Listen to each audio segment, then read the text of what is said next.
I've put together a PowerPoint to share the first few months of my artist residency with the Nature Conservancy. Let's get started.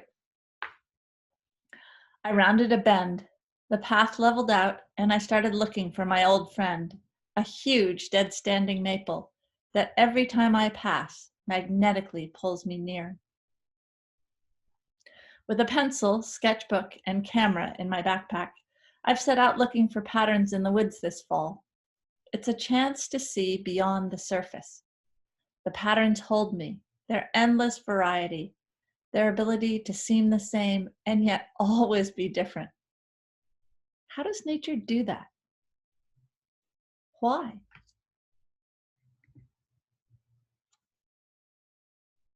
Christmas ferns.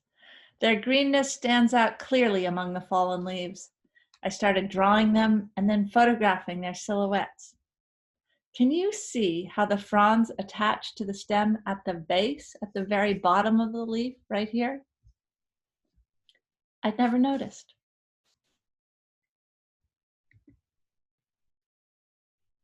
Maidenhair ferns, the lace of the woods. They grow where soil is most resilient. They're all over at equinox, along with wild ginger and ramps, the wild leeks.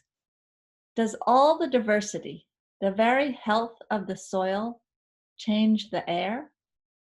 Is that why I feel so happy there?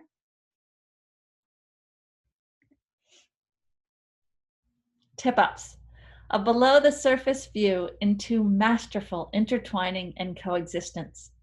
I stare into these glimpses of connection. Or is it disconnection? Or is that just my narrow human interpretation? The tip-ups, of course, are not disconnected in the least. They're just beginning another journey, another curve of their cycle. In a healthy forest, is there such a thing as death?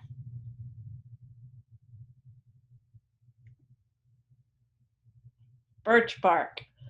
What is not to love about birch bark? The peeling, swirling, curling, white, pink, black, speckled wonder of a bark. The spirals. Quite simply, they are just plain fun. I've brought a gazillion photographs home, like this magnificent one from La Platte, and I've started reverberating their shapes into stitch drawings on vellum. Moving from the bark of the birch, I looked to other trees. And I started making rubbings. Rubbings are an echo of a surface. They give intricate two-dimensional detail from a three-dimensional form. Rubbings illustrate infinitesimal elevations. And there is something a little magical about making them too. I'm caught. I've made rubbings of beech, like this blistered one, birch, red oak, white oak, pine, hemlock, poplar, shagbark hickory, cedar, and ash. I'd like to tell you a story. I picked up my backpack and started down from the height of Raven's Ridge.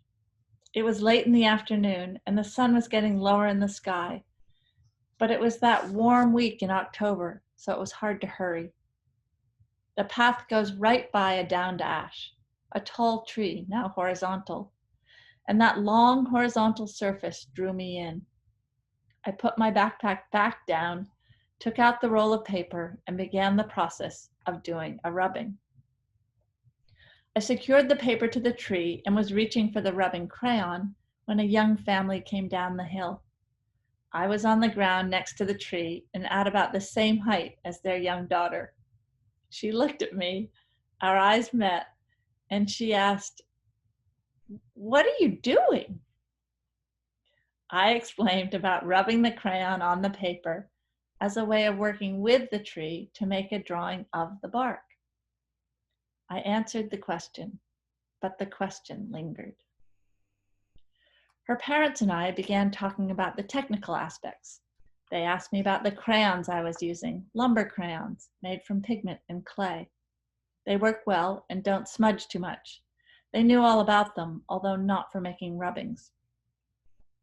Our conversation moved to the beautiful lines of the ash bark, to the straight grain of the wood, and then to the future of ash in Vermont.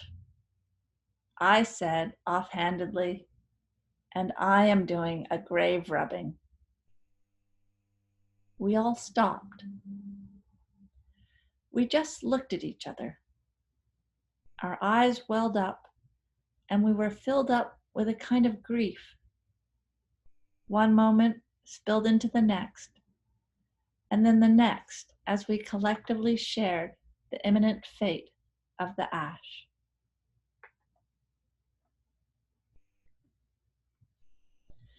I began visiting the 3 flagship areas when the leaves were still on the trees. They're mostly off now, having whirled their way round and round to the ground. The light in the woods has shifted, and the shadows thrive.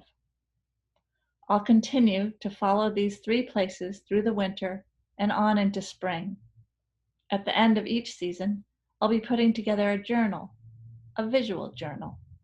And just before summer begins, art installations will be integrated into each of the 3 flagship areas.